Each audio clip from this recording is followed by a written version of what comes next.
Good afternoon. Before we go any further, I just want to remind you that I'm going to be using this study method to explain to you the 7 trumpets and what they mean. It's Revelation Now Revealed, a study method I put together about 25 years ago to assist a lay person to better understand the book of Revelation.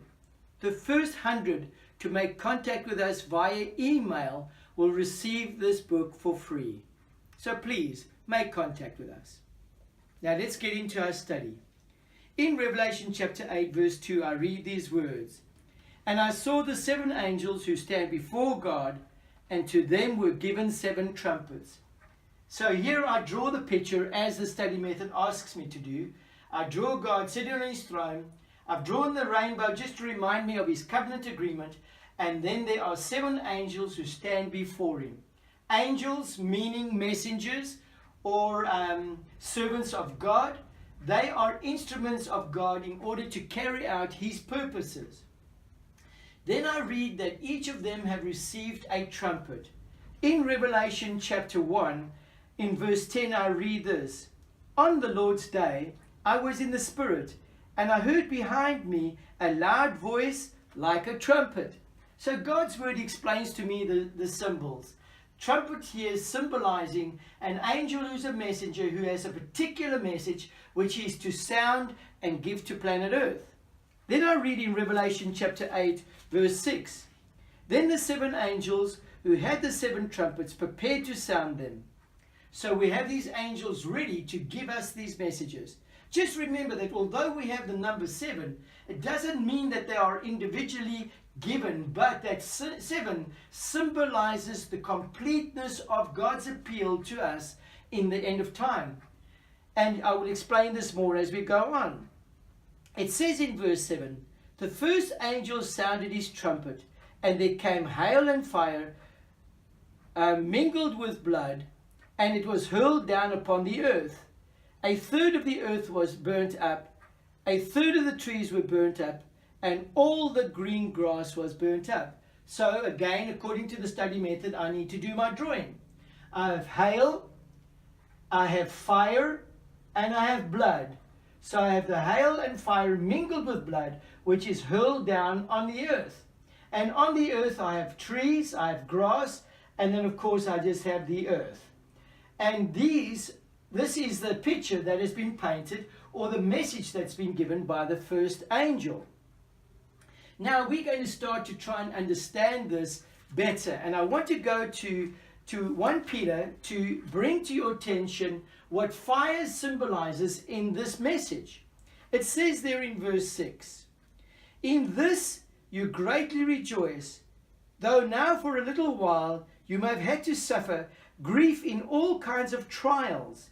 So we see here that fire can symbolize trials.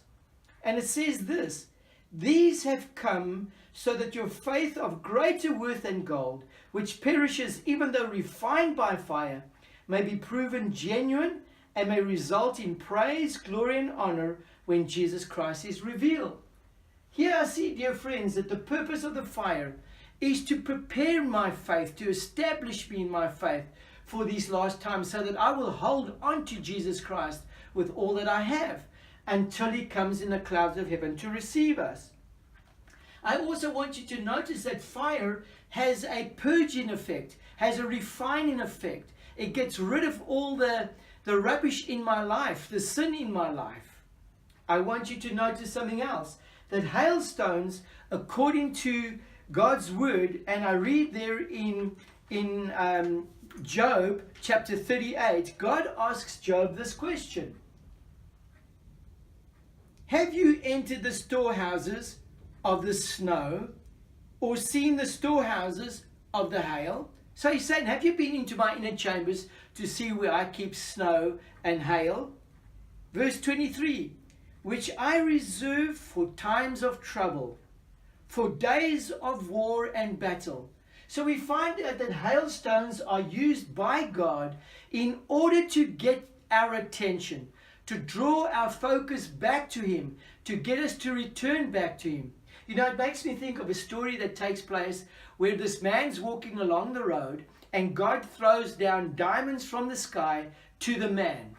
The man picks up the diamonds and continues to walk as if nothing has happened. Next minute, God throws gold down to the man, and the man picks up the gold and he carries on just as before. Then God throws silver down, and the man picks up silver and carries on going. Then God takes a brick, a hailstone, and he throws it down on the man, and it hits the man on the head. And as the man rubs his head, he looks up towards heaven to see where the brick came from. Dear friends, sometimes trials come to us for the purpose of getting God's or our attention by God. So we see that. Then we see something very interesting in the book of Hebrews. In Hebrews chapter 9, I'm told about this when it comes to the blood. It says there in verse 20, he said, "This is the blood of the covenant, which God has commanded you to keep. In the same way, he sprinkled with the blood both the tabernacle and everything used in its ceremonies. In fact, the law requires that nearly everything be cleansed with blood, and without the shedding of blood, there can be no forgiveness." Dear friends, I want you to understand this blood being present here is of great encouragement to me, because it means that I'm still in the time of mercy, still in the time of grace. There's still a chance for me to be cleansed, to be ready, made ready for the return of Christ. So let's just summarize this picture.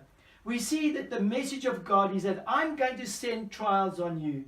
The purpose of the trials is going to come in different forms, customized particularly to the individual. And I'm doing this in order to get you to be saved. That's what this message is. Tomorrow I'm going to expand on what the impact that this message has on planet Earth. Dear friends, respond. Get the study method. Get a piece of paper and pen together and discover more as to what these trumpets are trying to tell us. We are living in the last heartbeats of this world. The scroll is open. The information is just for us.